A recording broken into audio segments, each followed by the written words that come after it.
හැමෝටම සුබ දවසක්. අද ඔක්තෝබර් 17 වෙනිදා. ඉතින් ගොඩක් දවසින් වීඩියෝ එකක් දාන්න බැරුණා. මොකද මේ දවස්වල ගොඩක් කාර්යබහුලයි මම. ඉතින් අද හිතුවා එම්බසි ඉන්ටර්විව් වීඩියෝ එකක් අරන් එන්නම් කියලා. එම්බසි ඉන්ටර්විව් එකේ මේ දවස්වල යන SC නම්බර් එක මොකද්ද? ඔයාලා ඉන්ටර්විව් ගිහිල්ලා ඉන්නවා නම් પાස්පෝර්ට් කලෙක්ට් කරගන්න මේල් එන්නේ මේ දවස්වල කොයි වගේ SC නම්බර් වලද? ඒ වගේම ඔයාලා රුමේනියා එම්බසි ඉන්ටර්විව් එකට යන්න ඉන්න කෙනෙක් නම් කොහොමද යන්න ඕනි ඒ වගේ විස්තර ටිකක් මම අරන් ඉන්න බලාපොරොත්තු වෙනවා මේ වීඩියෝ එකෙන්.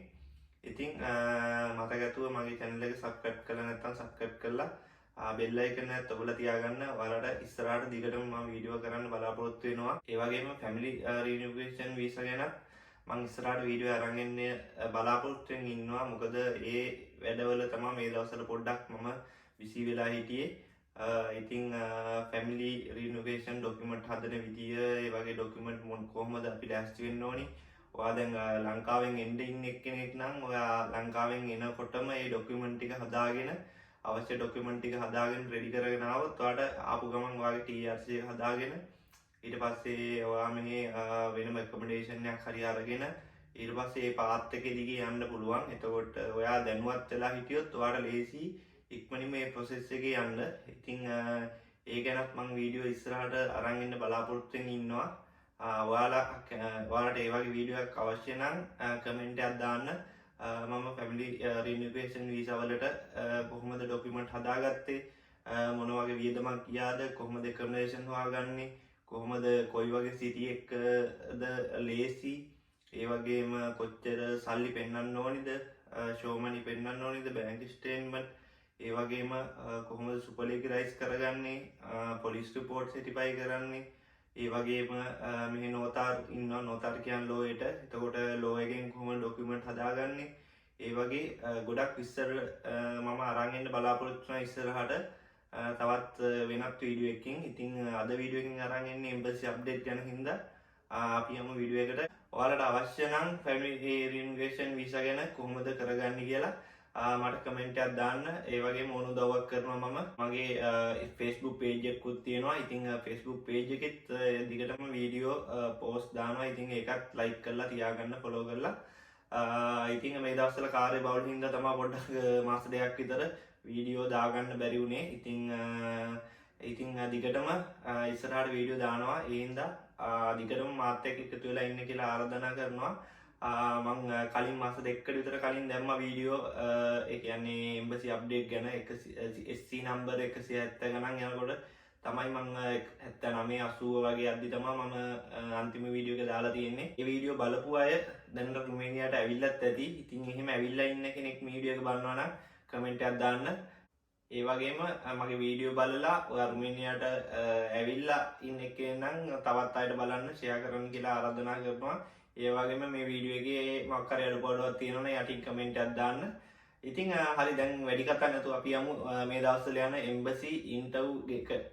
ඉතින් මේ දවස්වල යන්නේ 195 196 වගේ තමයි දැන් මේ දවස්වල SC නම්බර් ඩේට් ඉෂුව වෙන්නේ. 197ත් දැන් පටන්ගෙන තියෙන්නේ. ඒකෙත් දැන් ගොඩක් අයට ඩේට් ඉෂුව වෙලා තියෙනවා. 198 අයත් කීප දෙනෙකුට ඇවිල්ලා කියලා මට දැනගන්න ලැබුණා. ඉතින් ඒක අර සමහර සිස්ටම් එකේ එන විදිහට තමයි ඉතින් ඔයාලට ඩේට් ඉෂු වෙන්නේ. ඉතින් ඔයාලා 198 199 වගේ අපොයින්ට්මන්ට් ඩේට් තියෙනවා නම් ඔයාලා දැන් රෙඩි වෙලා ඉන්න ડોකියුමන්ට් හදාගෙන ඒව ටික ලෑස්ති කරගෙන ඉතින් ඔයා සෙල්ෆ් යන කෙනෙක් නම් ඔයා ඔන්ලයින් අපොයින්ට්මන්ට් දාද්දී ඔයාලට ඩී ෆෝම් එකක් එනවා. ඒක ඩවුන්ලෝඩ් කරගන්න පුළුවන්. ඒක ඩවුන්ලෝඩ් කරලා ඒක හරියට ෆිල් කරලා ඒකේ තියෙන visa application දාද්දී වැටෙන details ටික, passport එක, ඊට පස්සේ work permit date, work permit number, ඒ වගේ විස්තර ටික තියෙනවා. ඒ වගේ තියෙන විස්තර හොඳට බලලා ඒ වගේ application එකේ sign කරන්න තියෙනවා. ඉතින් ඒ ටික sign කරලා ඔයාගේ ෆොටෝ එකක් අලවලා දකුණු පැත්තේ වගේ ඉතුරු ෆොටෝ ටික ක්ලික් කරලා ඔයා සෙල්ෆ් යන කෙනෙක් නම් මම හිතනවා ඔයා දන්නවා ඇති කියලා. ගොඩක් ඒ සම්බන්ධව ගොඩක් අය වීඩියෝ කරලා තියෙනවා. මගෙනුත් ඒ වගේ සම්බන්ධව තව කවුරු හරි ඒ ගැන නොදැනුවත් එක්කෙනෙක් ඉන්නවා නම් වැඩි විස්තර දැනගන්න ඕන නම් අනිවාර්යෙන් කමෙන්ට් එකක් දාන්න. මම ඒ ගැනත් වීඩියෝ එකක් අරන් එන්නම්.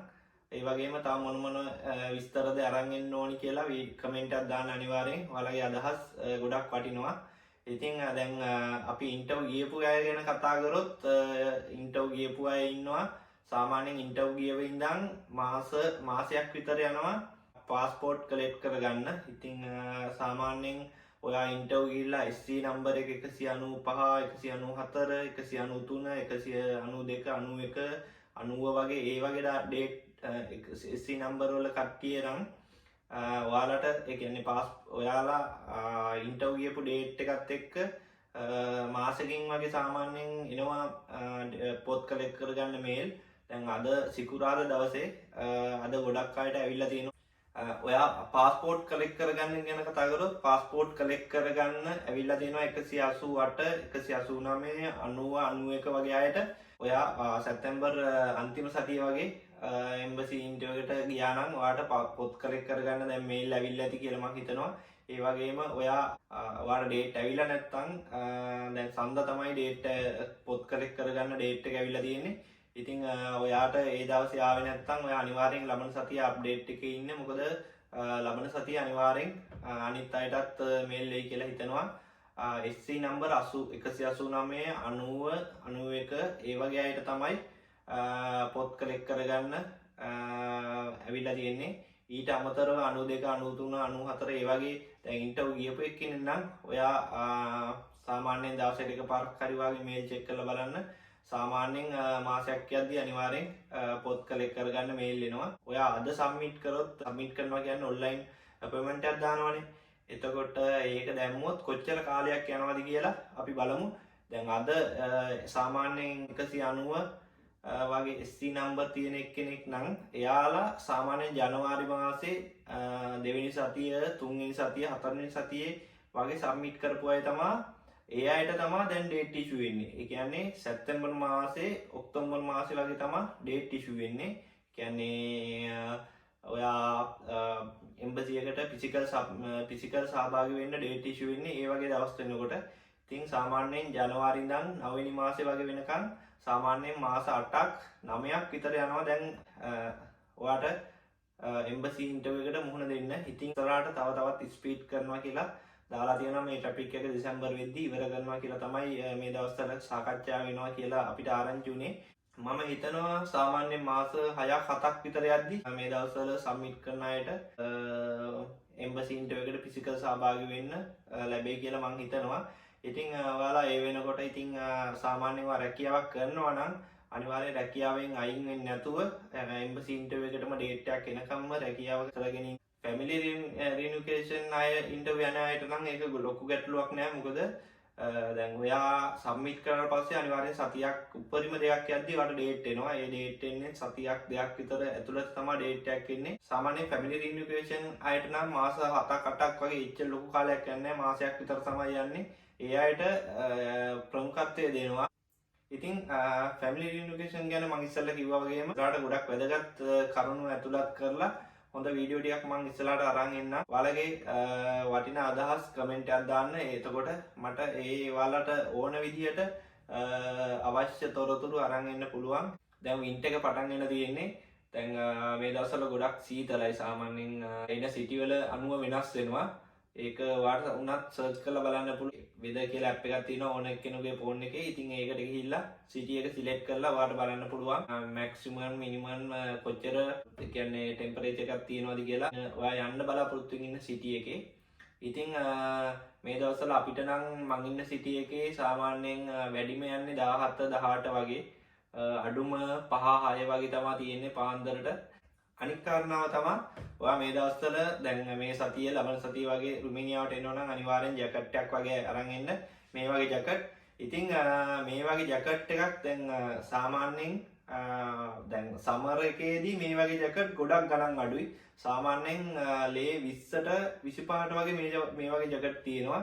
ඉතින් දැන් වින්ටර් එක පටන් ගත්තට පස්සේ මේ වගේ ජැකට් එකක් 120ක් 130ක් වගේ වෙනවා. ඒතකොට සාමාන්‍ය 120ක් කියන්නේ 7000ක් 8000ක් විතර. ඊටත් වඩා වැඩි.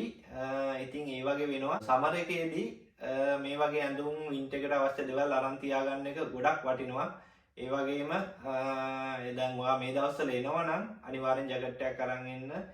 මෙහි ගොඩක් ඔයා දැන් සාමාන්‍යයෙන් ඇවිල්ලා මාසයක් දෙකක් විතර යනකම් ලොකුවට මුදල් නෑනේ. ඉතින් ඒ වගේ සෙකන්ඩ් හෑන්ඩ් කඩවල් තියෙනවා හොඳ ක්වොලිටි බඩු.